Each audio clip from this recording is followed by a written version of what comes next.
Hello my dear friends, you're in the Military Summary channel, and today we will discuss the situation in Ukraine on the 19th of August of 2023. Today we have a lot of very interesting updates, so let's start. And probably the most important, the most interesting and the most tragic update is coming from Chernihiv, the settlement that located in the north of Ukraine, the settlement that was stormed by the Russian forces in the beginning of the special military operation, the settlement that the Russians haven't managed to capture. But this update is not about the Russians and their storming process. Today the Russians made Iskander strike against the city. The missile entered and hit the central part of the settlement. On this video we can see the strike, the moment of the strike, one more time. You see that there was a very powerful explosion on the roof of the building, and after that we start receiving a lot of updates either from the Russians and from the Ukrainian side. You know that currently I wasn't there, of course none of us were there, maybe some of you were there, but so that's why I don't have the right to determine and to judge the situation. Because we have two completely different opposite versions. The first version of course is the Ukrainian one, and the second one, more interesting, are coming from the Russian side. The Ukrainians are saying that it was an attack against the civilian area, that the Russians missed the target and killed a lot of civilians, there were a lot of casualties among civilians and so on. Basically everything as usual. But when talking about the Russians, we start receiving a lot of very interesting updates. This is the video confirmation of the results of the strike right after the strike. And the first interesting thing that you can mention is that the building is, that nothing happened with the building. The rocket entered the roof, and basically the walls, as you can see, is okay, but nobody knows what exactly inside of the building. But as I understand, and based on the results and based on the missile type that were used in that attack, nothing managed to survive, or nothing could survive under the roof of this building.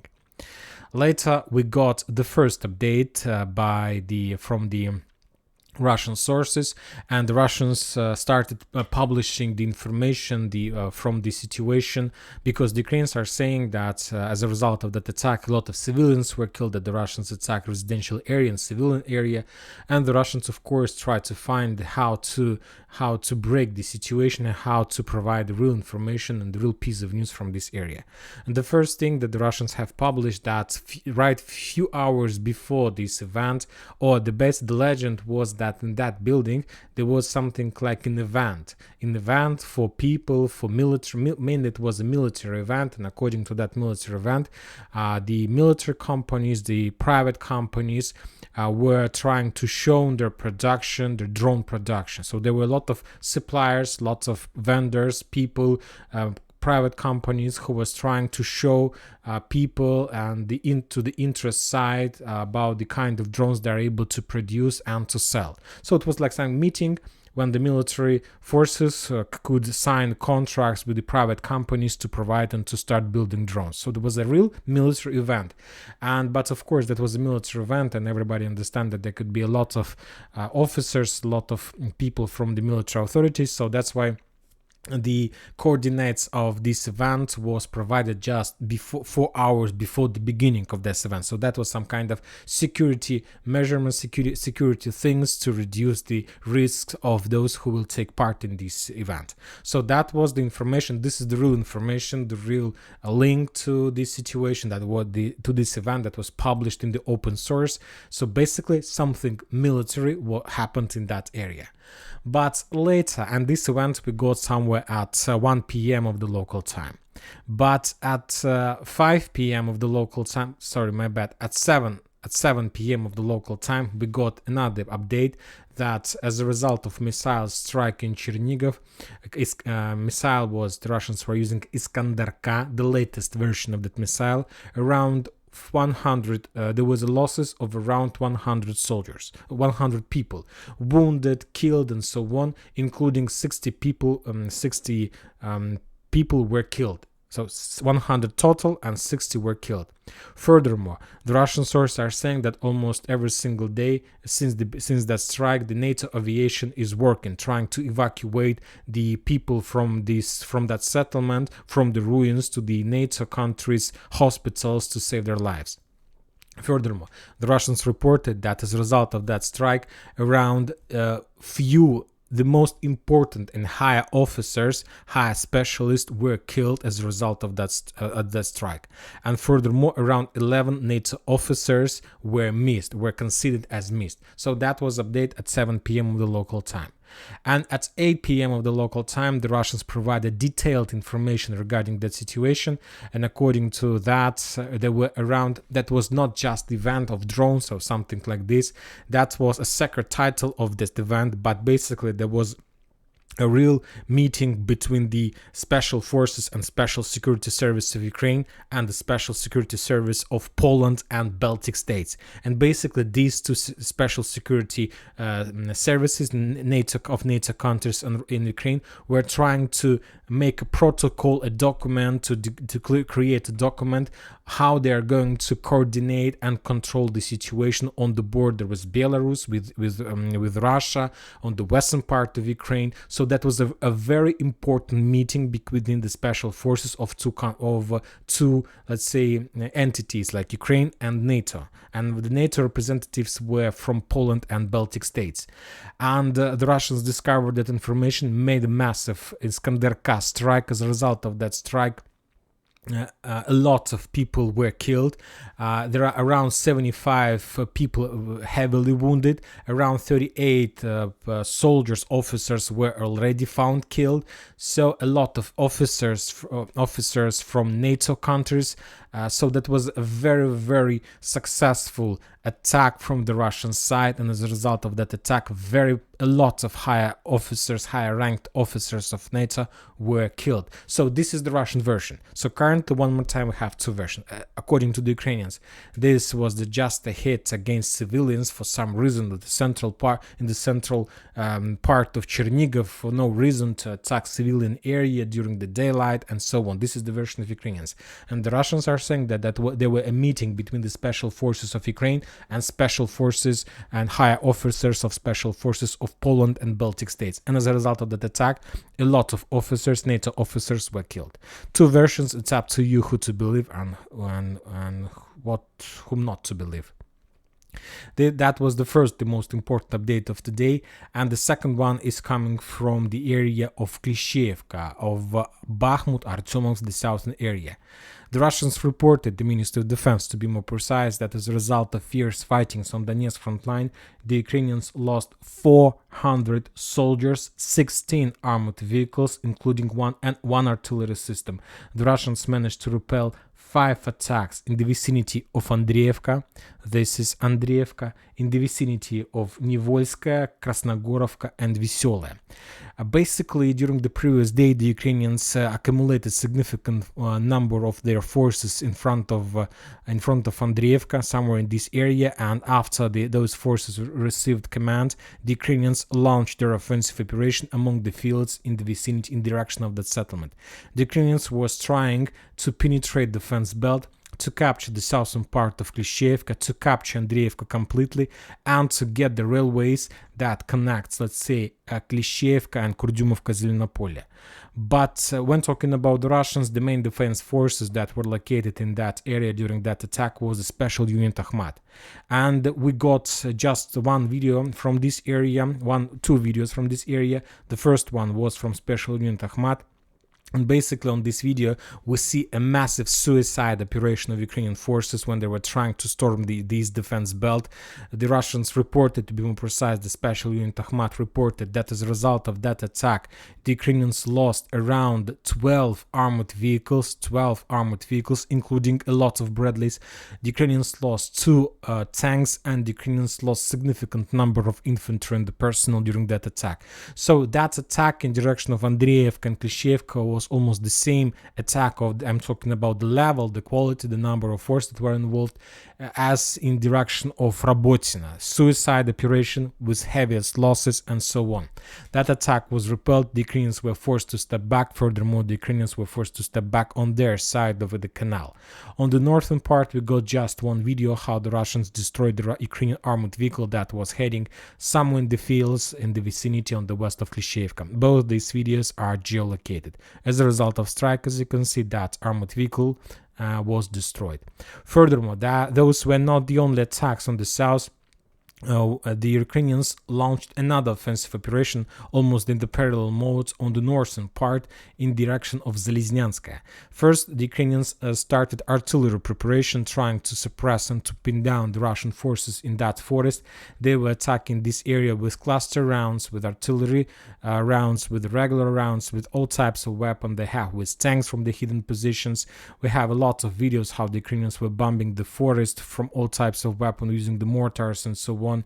And as a result of those strikes, probably the Ukrainians managed to suppress some artillery positions, some trenches and so on. And after that, the Ukrainians started their movement along the main road in direction of this forest. They were moving this way, and the Russians discovered the Ukrainian positions, and after that the Russians started bombing the Ukrainians, and they bombed the Ukrainian movements along the trenches, along the front lines, along the combat lines, and as a result of those strikes the Ukrainians had a lot of losses and also were forced to step back. That attack was the secondary attack, and the main purpose of that attack was to force the Russians to focus their artillery system in this area and to reduce the possible artillery systems that they can use on the southern one. And while the attack on the north, the Ukrainians were attacking the south as well. But both those attacks were repelled. The Ukrainians lost one more time up to 400 soldiers during those attempts and 16 armored vehicles, including significant number of Bradleys. Now we're moving furthermore. There was also a lot of interesting updates from the very deep inside of Ukrainian territory, of the mainland. Today we got report that the Russians during the previous night made massive missile strike against the industrial zone in Kramatorsk. Probably the Russians destroy some ammo depots or the accumulation of Ukrainian armored vehicles. So as you can see, right before the beginning of that attack, the Russians destroy important positions of the Ukrainian forces inside the settlement. Another important video that I would like to discuss with you is artillery strikes in the vicinity of Novo-Olenivka, this area. The Russians managed to discover the Ukrainian positions, their warehouses, the supply areas, probably the accumulation of Ukrainian forces, and after that the Russians started bombing and shelling this area with missiles, probably Grad or Tornado systems or something like this. The most interesting from this video, also as you can see, one air defense system was destroyed. We see the signs of missiles that was launched after the detonation.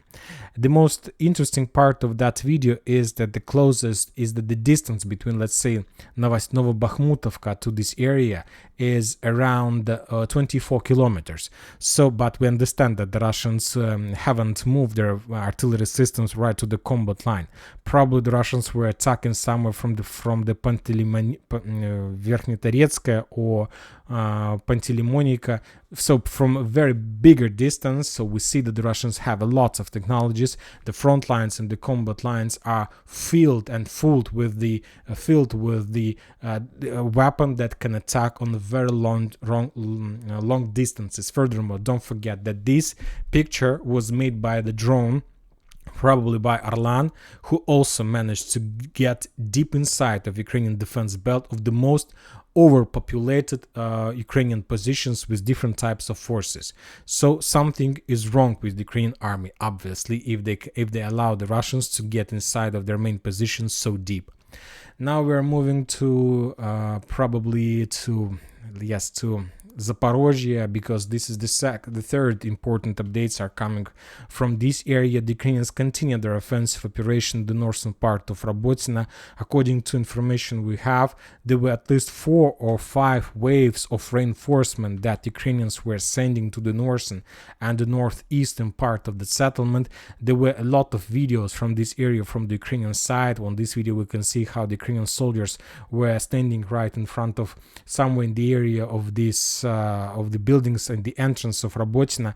The Ukrainians were storming this area many times. The Russians still control the southern part and the southwestern part. It's a very powerful battle, very bloody battle from both sides, but as I understand, the Ukrainians' losses is multiple times bigger in comparison with the Russians. The Ministry of Defense reported that as a result of fierce fightings in Zaporozhye area, on the Zaporozhye front line in the Bradley Square, the Ukrainians lost 190 soldiers, 3 armored vehicles, and 2 artillery systems. The Russians continue bombing and shelling with drones, with FEP drones, the Ukrainian positions between the fields.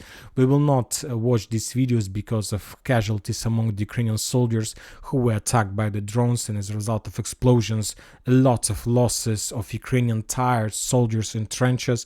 The Russians furthermore continue their effective counter-artillery duels, and basically during the previous 24 hours, the Russians managed to destroy the Ukrainian M777 howitzer that they were using to supply and support the Ukrainian offensive operation to the south in Rabotin and Verbovo.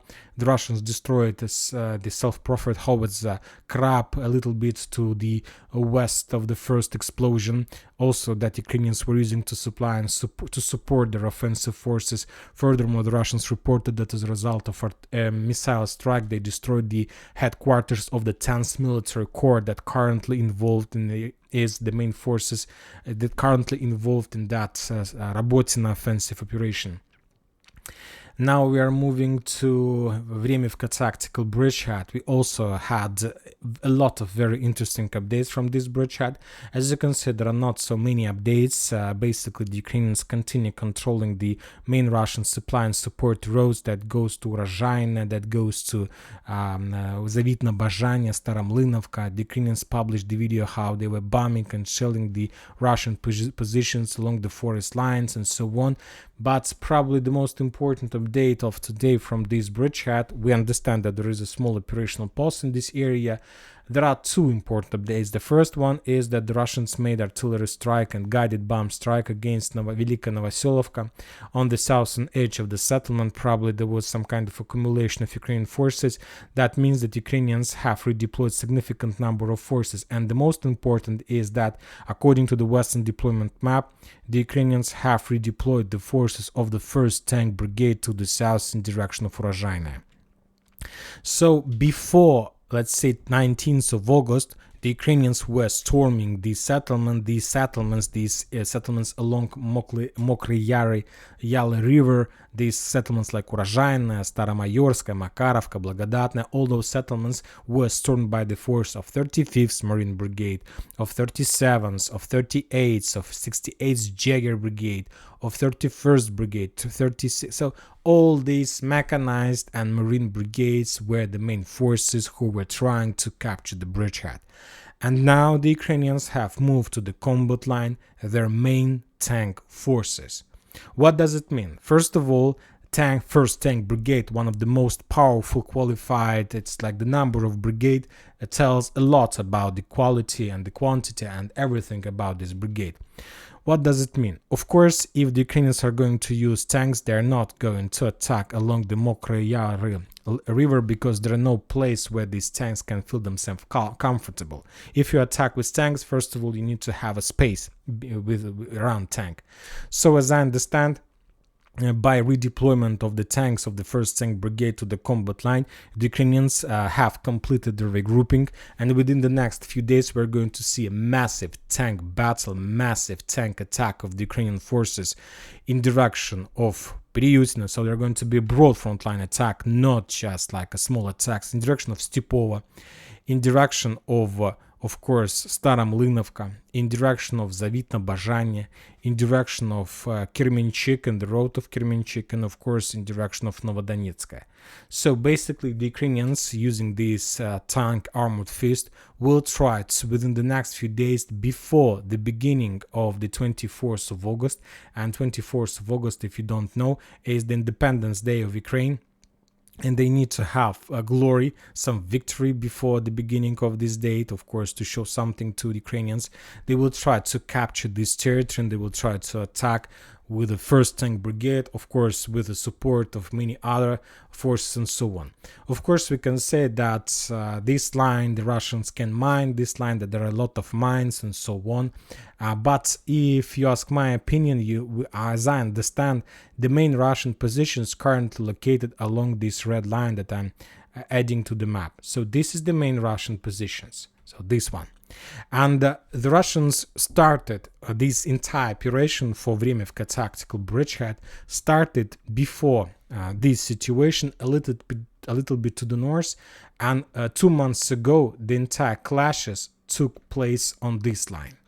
So as you can see, the main field, the main battlefield was moved to the south, and the main minefields the Ukrainians have already passed. Furthermore, currently the Russian positions are located on the combat line, and during the previous months of clashes, of attacks and so on, we can increase the number of updates from this area. We see that there were a lot of drones. Basically, as I understand, the Ukrainians have already collected enough of intelligence and reconnaissance information regarding safe supply roads.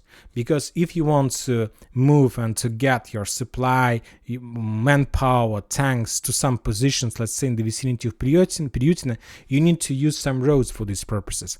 And of course, the Ukrainians have already created a safe map, the map of safe roads, that they will try to use during their offensive operation to capture this yellow cloud. Of course, we can say that the Russians can start mining this territory as soon as they realize that Ukrainians are attacking using the broad frontline attack. Also, this might happen because the Russians do have a lot of weapons to do this, but the main problem of that anyway, if the Russians take a decision to step back, let's say from Priutina to the south, from Zavitno-Bazhanya to Staromlynovka, from Novodonetsk to Kremenchuk, the Russians can't mine this territory using the distance method of mining before the forces will regroup and redeploy themselves to the safe line, and only after that the Russians can start mining. Because if they start mining before, basically they will mine the roads of withdrawal roads of their forces on the combat line. Situation is very difficult for the Russians. Of course, just from perspective of this attack, but when talking about the reserves, strategical reserves, and the number of Ukrainian forces they have already burned during those offensive operations, I see some positive things for the Russians. This operation, this attack can't be endless. Anyway, this possible attack should be finished in a week or two before the beginning of September. So just few weeks to hold the positions, and after that the Ukrainians will lose their final potential, the final forces, and after that the Russians can counterattack. And probably that was the reason of visit of Vladimir Putin, the main headquarters of Rostov-on-Don, where he got the main information from the Valery Gerasimov, the head of the head of special operation, the head of headquarters. Probably Putin was told the most important things, all these details, and probably Putin gave them the final order and the final instructions, what to do, when to do, how to do, and something like this. The Russians reported that as a result of fierce fightings on the Vremivka tactical bridgehead, the Ukrainians lost 190 soldiers, 3 armored vehicles, and 2 artillery systems. As you can see, the level of losses during the previous 24 hours is significant. Up to 1,000 soldiers were killed. The Ukrainians lost more than 2 battalions, 2.5 battalions per day. This is a very big losses. When talking about the South Donetsk area, more updates we got from this bridgehead. The Russians managed to discover and destroy another ammo depot, probably operational ammo depot of the Ukrainians, or behind Krasnogorovka. As we can see, the Russians continue suppressing the Ukrainian forces, their artillery systems. This is another small step before the greatest offensive operation, the storming of Krasnogorovka, that obviously will take place probably this year. And another artillery system of Ukrainian forces was destroyed somewhere in the South Donetsk area behind Ugledar. As a result of strike, the Russians first discovered, and then with Lancet they destroyed another M777 howitzer. Now we are moving to probably Liman and Kupinsk front lines. When talking about Liman, there are no changes on this area. There are still fierce fightings for Tarskoye salient, and very interesting updates are coming from the forest that located on the west of Dibrova and, let's say, on the south of Tarskoye salient in this area. If we increase the number of updates from this bridgehead, let's say from the beginning of August, we'll see that the Russians made a lot of attempts trying to capture and to dig deeper, get deeper inside of this part of the forest. But as I can see, all the Russian attacks were repelled by the Ukrainians. For example, on this video, we see how the Russians were trying. This video took place not today, on the 17th of August, so a few days ago, basically. The Russians were trying to enter the forest, to move along this forest line, trying to suppress the Ukrainian positions and to force them to step back. As I understand, that attack didn't give the Russians the results they expected. Also, a few weeks ago, there was another attack at the beginning of August in the same area, when the Russians were trying to suppress also the Ukrainian positions on the edge of the forest. As I understand, that attack also didn't give the Ukrainians expected result. And today, the Russians published another video, but on this video, we see how the Ukrainians sent a reconnaissance team closer to the edge of the forest, and after that, the Russians discovered the Ukrainians and started attacking them with the personal armored carrier, probably with BTR or something like this. So this video we're using just for geolocation, and as I can see, the Russians are not controlling the edge of the forest. They control the exit and the exit from the forest to the fields of Tarskoye salient. The Ukrainians almost every single day send more and more reconnaissance teams to the north, and the main purpose of those small attacks of the Ukrainian forces is to get on the edge of the forest and to establish visible control over the main supply road that goes from Tarskoye salient to Kremenna. So this is the main arteria that the Russians use to support their forces in the Battle of Tarskoye, and the Ukrainians can have possibility to send forces and to establish control. So the battle of this line is very important. Basically, it's a vital question for the Russians, because if the Russians are not able to within the very near future to establish control over this part of the forest, there is a very high chances, very high risks that Ukrainians will cut Tarskoye salient. I don't see any problems in this case. Now we're moving further to the north to Karamzinovka Bridge, to this area. Today we got a very interesting update from the northern part of Liman front line. According to some reliable sources, currently that information wasn't published by anybody. Just according to the author of this report post, he relies on the piece of information from the last Armor, very reliable Russian military experts, that as a result of offensive operation in the vicinity of Karamzinovka, the Russians managed to establish control over the city by the name of Pershatravnevaya. So that was the progress of the Russians according to that source. This piece of information isn't confirmed, so I'm just providing you this because there was a first update about that. We need more time, but if it's true, anyway, it's impossible to hide this very important piece of information. Anyway, sooner or later, this piece of news will come on the surface and everybody will know this. But this is like the upgrade and the progress from this bridgehead. And if it's true, we'll see a real penetration of Ukrainian defense belt and the very high risks of collapsing the northern front line and the southern as well. The Russians reported that as a result of fierce clashes on Liman front line, the Ukrainians lost 40 soldiers, 2 armored vehicles and 1 artillery system. When talking about Kupiansk front line, according to the Russians, they continue advancing in the fields between the settlements and the Kupiansk front line. They captured more strongholds, more trenches and so on. The Russians are trying to encircle Sinkovka from the west. The Russians trying to bypass the settlement from the east. The Russians try to develop their offensive operation in the vicinity of Kislevka-Kotlarovka. As a result of clashes in this area, the Ukrainians lost another 130 soldiers, a very heavy level of losses, as you can see, and the Russians published destroy of another artillery system in the vicinity of Kupiansk. Since the beginning of this months, the Russians managed to destroy up to all those videos are geolocated, up to 20 artillery systems from this area. As you can see, a lot of artillery systems were destroyed in this area, and currently the Russians have probably almost suppressed the Ukrainian artillery forces in this area and established complete artillery superiority. And of course, this is the first step before something bigger, something greater. And artillery superiority is already on the Russian side in this area. Now of course, before the something bigger, they need to clear this territory with FPV drones, and after that they can start movements in direction of the bigger settlements and try to capture them. This is the situation on the Kupiansk front line, and probably maybe this is also the reason why Vladimir Putin, the president of Russia, visited the headquarters in Rostov-on-Don, because something happened there. Probably the most important happened there. They discussed something, he got something, because the last time Putin visited Ukraine was his visit in the south of Ukraine, when he brought something from church to the soldiers of the southern area. And as you can see, since the beginning of the special Ukraine greatest offensive operation, the Ukrainians couldn't capture even a single settlement. Maybe that was like icon from a church, some kind of angel, or who protects the soldiers or something like this. So maybe we see this situation works.